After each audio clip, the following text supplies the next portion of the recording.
নারে তাকবীর। লড়াইয়ের ওই ময়দানেতে যেতে তোমাকে হবে, প্রয়োজনে সব রক্তটুকু জমিনেই ঢেলে দেবে। তবুও তোমায় লড়তেই হবে, মানিবে না পরাজয়। তবুও তোমায় লড়তেই হবে, মানিবে না পরাজয়। বিপ্লব মানে জীবন দেয়া, বসে থাকা নয়, সে কোনো দিন আসবে না রে। বিপ্লব মানে জীবন দেয়া, বসে থাকা নয়, সে কোনো দিন আসবে না রে। আসবে বিজয় রক্ত আর জীবনের বিনিময়, আসবে বিজয় রক্ত আর জীবনের বিনিময়। বিপ্লব মানে জীবন দেয়া, সে কোনো দিন আসবে না রে, করো যদি ভয়। ঠিক না? ভয় পাবো কাকে? সব মুরব্বীগুলো জোয়ান হওয়া লাগবে। রাজি আছেন? রাজি আছেন? আওয়াজ দিয়া নারে তাকবীর, নারে তাকবীর। ইন্নাল হামদুলিল্লাহ, আলহামদুলিল্লাহি আলিয়্যিদ যাতি আযীমিস সিফাতি সামিয়্যিস সিমাতি কাবীরিশ শান جليل القدر رفيع الذكر مطاع الأمر جلي البرهان فخيم الاسم عزيز العلم وسيع الحلم كثير الغفران ونشهد أن لا إله إلا الله وحده لا شريك له ونشهد أن سيدنا وسندنا وحبيبنا وحبيب ربنا وطبيبنا وطبيب قلوبنا ومولانا محمدا عبده ورسوله صلى الله عليه وعلى آله وأصحابه وبارك وسلم تسليما كثيرا كثيرا الذي أرسله الله تعالى بالحق بشيرا ونذيرا وداعيا إلى الله بإذنه وسراجا منيرا أما بعد فأعوذ بالله من الشيطان الرجيم بسم الله الرحمن الرحيم يا أيها الذين آمنوا آمنوا بالله ورسوله صدق الله مولانا العظيم صدق رسوله النبي الكريم وقال تعالى في شان حبيبه إن الله وملائكته يصلون على النبي يا أيها الذين آمنوا صلوا عليه وسلموا تسليما زبان كل شغل درود شريف پڑھی اللهم صل على محمد وعلى آل محمد كما صليت على إبراهيم وعلى آل إبراهيم إنك حميد مجيد اللهم بارك على محمد وعلى آل محمد وعلى آل إبراهيم إنك حميد مجيد لا إله إلا الله لا إله إلا الله لا إله إلا الله لا إله لا إله إلا الله محمد رسول الله صلى الله عليه وسلم আলহামদুলিল্লাহ। পূর্ব নরোত্তমপুর যুব সমাজের উদ্যোগে আয়োজিত বাদিগাছতলা 2 দিন ব্যাপী 14তম তাফসীরুল কোরআন মাহফিলের প্রথম দিনের এই শেষ অধিবেশনের এই মুহূর্তে আল্লাহ পাক রব্বুল আলামিন আমাদেরকে একত্রিত হয়ে বসার তৌফিক দিয়েছেন। কালিমাতুশ শুকর আদায় করি, সকলে বলি আলহামদুলিল্লাহ। যতগুলো মানুষ আছেন, আওয়াজ যদি আরো স্বতঃস্ফূর্ত দিতেন, এর চেয়ে আরো 3 গুণ বেশি হওয়ার সম্ভাবনা আছে, কিন্তু আপনাদের আওয়াজ নাই। গত বছরের তুলনায় এবছরের আয়োজন যেমন তেমন, কিন্তু মাইক সিস্টেমটা একটু দুর্বল। এত বড় একটা মাঠ, আপনি 2টা বক্স আনলেন না, এরপরে মনিটর আনছেন হচ্ছে হেফজখানায় মাস্ক করানোর জন্য এই সমস্ত বক্স রাখা হয়, মাহফিলের জন্য এগুলো না। এজন্য আমি আমার গলা বাঁচায় কথা বলবো, দোষ হলে আপনার, আমার দোষ না। বাস, তা আপনারা একটু আমার সাথে থাকবেন। পছন্দ হয়নি আপনাদের আওয়াজ, আপনাদের এই বছরের মাইকের আওয়াজও পছন্দ হচ্ছে না, আপনাদের আওয়াজও পছন্দ হচ্ছে না, তা আমার ওয়াজও আপনাদের পছন্দ হবে না। খালি একটা মুজাহিদ মাঝখান থেকে ইনশাআল্লাহ গেছে, বাকিগুলা সব মেয়ের জাত, নারীদের মতো জবান বন্ধ করে বসে। আসলে ঠিক ঠিক থাকলে একটু আওয়াজটা পুরুষের মতো শোনায় দেন।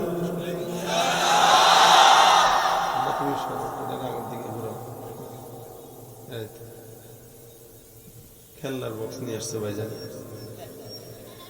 এই জন্য বাড়াইলে হামিং খাইতেছে। দেখছেন, আমি মুখটা সামনে নিয়ে, আপনারা আমার সাথে থাকবেন আওয়াজ দিয়ে। মনে হয়েছে আমাদের গলা আর কুলায় না, কত কুলায়। শরীরে তো একটা সীমা থাকে না। এখন কষ্ট, এটা হচ্ছে শেষ পর্যায়ে ওয়াজ করা কষ্ট। আর কদিন পরে রমজান, গলা ভাঙতে ভাঙতে দুর্বল হইতে হইতে আর পারতেছি না। এইভাবে আল্লাহ অটো চালাইতেছে, আল্লাহর রহমতে। এখন আপনারা যদি একটু সাপোর্ট করেন, 2-4টা কথা কিছুক্ষণ বলতে পারবো। আর যদি আপনারা সাপোর্ট না করেন, তাহলে আমি আমার মতো ঠান্ডা মাথায় কথা বলে চলে যাব। সুতরাং আমি বেশি গলায় প্রেশার দিব না। আপনারা যদি প্রেশার দেন, তাহলে আপনাদের প্রেশারে হয়তো আমারটা চলে আসতে পারে। মানে হইলো আমারে আপনারা একটু আগায় নিবেন। যেমন ড্রাইভার যখন ঘুমায়, পাশ থেকে হেল্পার দেখে, ওস্তাদ ওস্তাদ, এই আপনার তো হেভি চালানি, দেখবেন ওস্তাদের আরো জোর বাড়ে। আমি তো একটু ঘিমন্ত হয়ে রয়েছি, আপনারা যদি আমার একটু চালায় নেন, তাহলে আমি একটু চালায় দিতে পারবো। চলবে ইনশাল্লাহ। আরো জোরে নারে তাকবীর। লড়াইয়ের ওই ময়দানেতে যেতে তোমাকে হবে, প্রয়োজনে সব রক্তটুকু জমিনেই ঢেলে দেবে। তবুও তোমায় লড়তেই হবে, মানিবে না পরাজয়। তবুও তোমায় লড়তেই হবে, মানিবে না পরাজয়। বিপ্লব মানে জীবন দেয়া, বসে থাকা নয়, সে কোনো দিন আসবে না রে। বিপ্লব মানে জীবন দেয়া, বসে থাকা নয়, সে কোনো দিন আসবে না রে। আসবে বিজয় রক্ত আর জীবনের বিনিময়, আসবে বিজয় রক্ত আর জীবনের বিনিময়। বিপ্লব মানে জীবন দেয়া, সে কোনো দিন আসবে না রে, করো যদি ভয়। ঠিক না? ভয় পাবো কাকে? সব মুরব্বীগুলো জোয়ান হওয়া লাগবে। রাজি আছেন? রাজি আছেন? আওয়াজ দিয়া নারে তাকবীর, নারে তাকবীর। থাকবে থাকবে আওয়াজ, আওয়াজ বলেন না, এটা কোনো কথা? নোয়াখালীদের আবার আওয়াজ থাকে না, কথা কয় না। ভাইয়া আমি আপনাদেরকে নোয়াখালী বলছি, আমি নিজেও নোয়াখালী। আমার মোটামুটি পূর্বপুরুষটা নোয়াখালী। টেনশনের কারণ না, আমি আপনাদের, আপনারা আমাদের। নোয়াখালীর মানুষ যে কত বড় ইমানদার, এটা সারা বাংলাদেশ জানে। এই জায়গার থেকে ইসলাম সারা বাংলাদেশে মোটামুটি প্রচারণা হয়েছে। আপনাদের ধার কম দেখে বোতা হয়ে গেছে।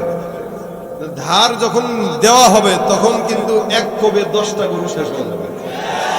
ইমানের আওয়াজ যদি এরকম থাকে, একটা মুমিন 10টা নাস্তিককে একসাথে কতল করতে কোনো দ্বিধা হবে না। আমাদের আওয়াজ যদি থাকে, ইমান যদি থাকে, ইনশাআল্লাহ বিপ্লব একটার পর একটা হচ্ছেই। বাংলাদেশের সব বিপ্লবগুলো যেন 5 তারিখেই ঘটে। কথা ঠিক কিনা বলেন?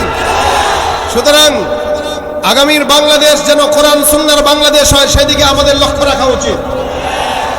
এই জমিন বাংলাদেশের জমিন, যুবকরা চাইলেই পরিবর্তন করতে পারবে। এদেশ থেকে স্বৈরাচারীদেরকে বিতাড়িত করেছে যুবকেরা। আবার এদেশে ইসলামের ঝান্ডাও যদি উঠাতে হয় সেটাও করবে যুবকরা। যেই যুবকরা করা দরকার ওই যুবকরা যদি গাঁজা খায়, করবে কে? পারবে? যেই যুবকরা ইসলাম আনবে ওই যুবকরা যদি চাঁদাবাজি করে, পারবে? আমি বলতে চাই এলাকার 20 জন যুবক যদি একসঙ্গে হয়ে যায়, 20 জন যুবক দিয়ে এলাকায় ইসলামী আইন বাস্তবায়ন করা সম্ভব। যুবক ঠিক, এলাকা ঠিক। যুবক ঠিক তো দেশ ঠিক। যুবক ঠিক তো কোন স্বৈরাচারী বাংলাদেশ নতুন করে বসতে পারবে না।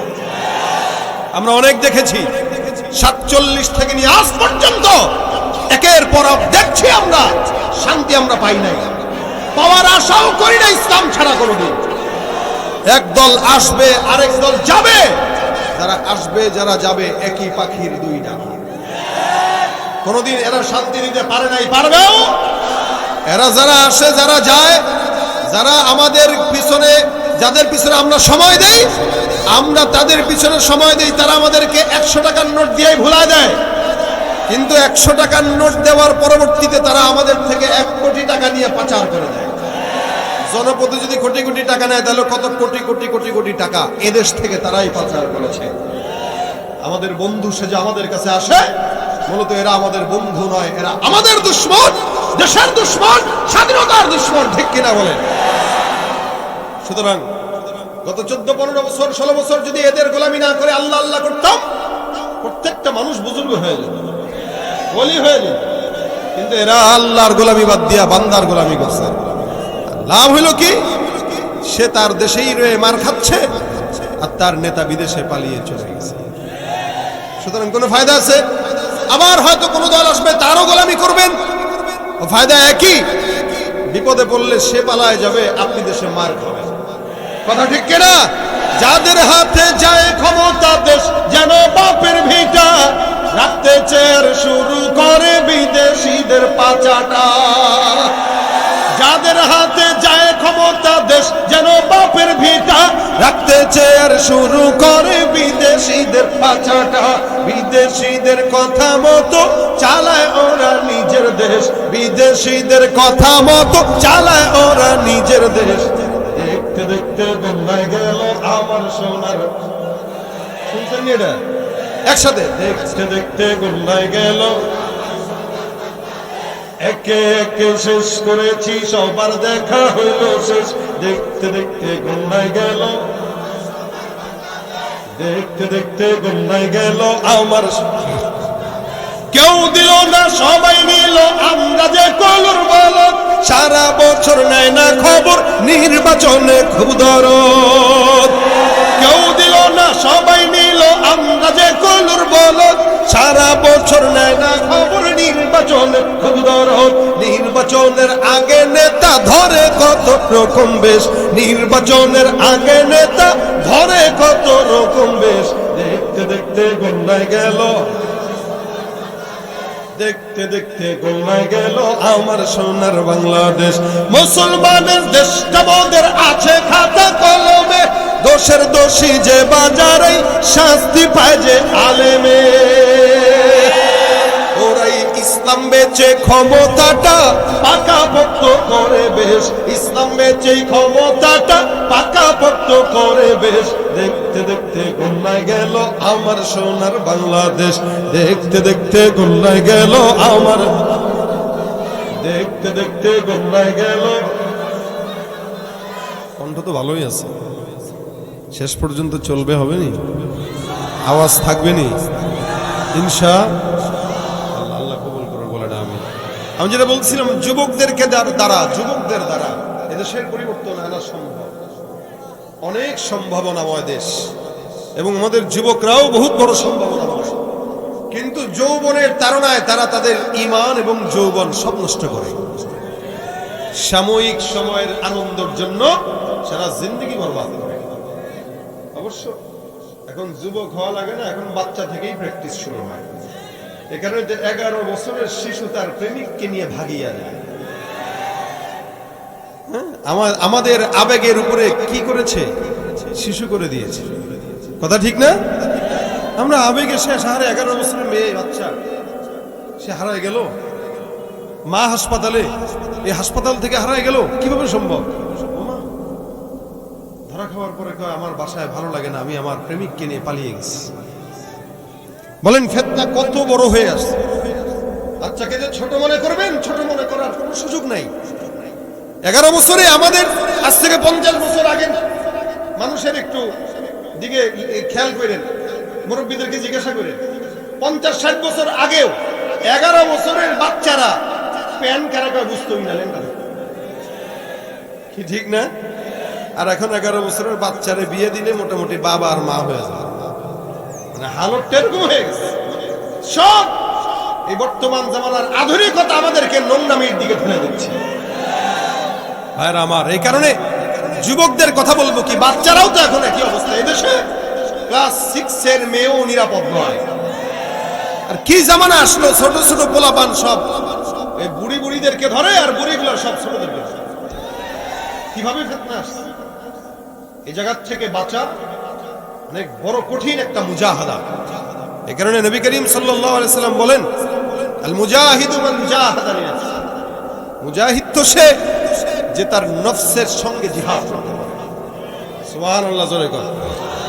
নফসের সঙ্গে মুজাহাদা করা, এটা অন্যতম একটা মুজাহিদ। এটা অনেক বড় মুজাহাদা। আমার নফস বলতেছে এটা কর, আমি বলবো তুই তোর কথা শোন, আমি তোর কথা শুনতে পারবো না। নফস বলবে বিড়ি খা, আমি বলবো তুই খা, তোর বাপে খা, আমি খেতে পারতাম না। নফসে বিড়ি খাওয়া দিবেন বসে বসে মনের সুখে, কিন্তু নিজে খাবেন না। নফস কবে কিরে আমি যেটা বলি হে দেখি তার উল্টা করে। যখন দেখবে নফসের উল্টা করেন আপনি, তখন নফস আর আপনার কথা শুনতে বাধ্য, আপনি নফসের কথা শুনতে বাধ্য না। এজন্য নফসকে এটাকে পিটানো দরকার। মাঝে মাঝে নফসকে পিটানো, নিজের অন্তরকে, অন্তরের বিরুদ্ধে কথা বলা। বলবে নাই আমি কি তোর গোলাম নাকি তোর কথা শুনবো? মাঝে মাঝে নফসের সঙ্গে কথা বলবে, তুই আমার গোলাম না, আমি তোর কি বলে, তুই আমার মুনিব না, আমি তোর গোলাম না, তুই যেটা বলবো এটা শুনতে পারবো না, এটা আমার দ্বারা সম্ভব না, আমি আমার মুনিবের কথা শুনবো। যদি আমার মুনিব হয় বলে ওইটা শুনবো, কিন্তু নফস তো আমাদের মুনিব না। কি বলেন আপনারা? নফস আমাদের মুনিব, আমাদের মালিক। নফস যেটা বলে সেটা কেন শুনবো? নফসের সঙ্গে জিহাদ করা, মুজাহাদা করা। এজন্য আল্লাহ পাক বলেন, ইয়া আইয়ুহাল্লাযীনা আমানু আমিনু, হে মুমিনের দল তোমরা ঈমানদার হও। এখানে আমরা যদিও সবাই মুমিন, কি বলেন? আমিও মুমিন, আপনারাও সবাই মুমিন, সবাই মুমিন, আমিও মুমিন, আপনারাও মুমিন। লেকিন দাবি করি মুমিন, কাজে একটাও মুমিন না। আমাদের দেশে আদমশুমারি হয়, মানুষের গণনা চলে, এই জনগণ কতগুলো আছে বাংলাদেশে, মুসলমান কতটুকু পার্সেন্টেজ, কতটুকু, এগুলো গণনা হয়। আদমশুমারিতে বাংলাদেশে মুসলমানের সংখ্যা বেশি না কম? সংখ্যাগরিষ্ঠ কারা? কথা কয় না। সংখ্যাগরিষ্ঠ মুসলমান। সংখ্যাগরিষ্ঠ মুসলমান আদমশুমারির হিসাব অনুযায়ী। এদেশে যদি আমল শুমারি হইত, আমল শুমারি, তাহলে সংখ্যা লঘু হইতো আমলদার, ইমানদার। কারণ সংখ্যাগরিষ্ঠ তো গণনায়, আর আমল শুমারি হলে দেখা যেত 1 লক্ষে 1 মাত্র আমলদার আছে, বাকিগুলো সব নামে মুসলমান, কামে কামে। এই জন্য আল্লাহ বলেন, মিনান নাসি মান ইয়াকুলু আমান্না বিল্লাহ ওয়া মিনান নাসি মান ইয়াকুলু আমান্না বিল্লাহি ওয়া বিল ইয়াউমিল আখির ওয়া মা হুম বিমুমিনিন। মানুষের ভিতরে একদল থাকবে যারা নিজেরা নিজেদেরকে মুমিন দাবি করবে। আল্লাহ পাক রব্বুল আলামিন বলেন, এরা যতই নিজেকে ইমানদার বলুক, মুমিন বলুক না কেন, আমি আল্লাহ ঘোষণা করলাম এরা একটাও মুমিন নয়, এরা ইমানদার নয়।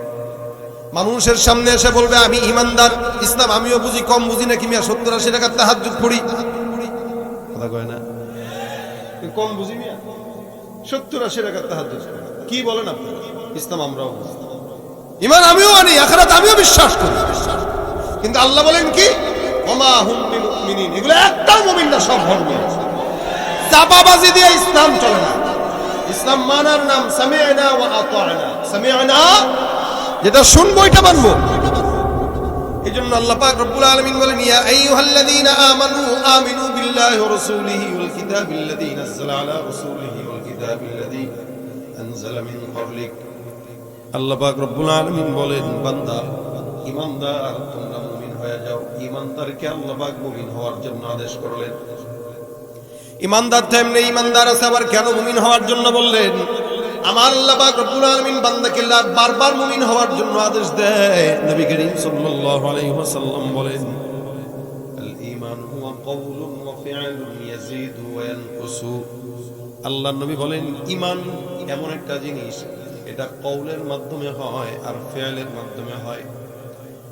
জবানের মাধ্যমে বান্দা স্বীকার করে নিবে লা ইলাহা ইল্লাল্লাহ মুহাম্মাদুর রাসূলুল্লাহ, আর ফি'লের মাধ্যমে ইসলামের যত হুকুম আহকাম আছে এগুলো মানবে, যেগুলো নিষেধ আছে এগুলো থেকে নিজেকে হেফাজত করবে। রাসূল বলেন এই দুইটা কাজ করতে গেলে ইয়াজিদু ওয়া ইয়ানকুসু, কখনো ঈমানটা বাড়ে কখনো কমে। ঈমান বাড়ে আর কমে এটার মানে হলো বান্দা যখন ঈমানের কাজ করে, নেকের কাজ করে, ভালো কাজ করে, ওই বান্দার ঈমানের নূরের পাওয়ারটাকে আমার আল্লাহ রাব্বুল আলামিন বাড়ায়া দেয়। ইয়াজিদু ওয়া ইয়ানকুসু, আর যখন কোনো বান্দা গুনাহের কাজ করে, কোন ঈমানদার যখন গুনাহ করে, জিনা করে, কোন ঈমানদার যখন হারাম কাজের ভিতরে যুক্ত হয়, আমার আল্লাহ পাক রব্বুল আলামিন বান্দার কলব থেকে ঈমানটাকে সরায় নিয়ে যায়। যখন ওই বান্দা গুনাহটা শেষ করে আবার বান্দার কলবে ঈমান ঢুকে যায়। নবী বলেন বান্দা গুনাহের মাধ্যমে ঈমানের নূরটা কমে যায়, আর ইবাদত নেকের মাধ্যমে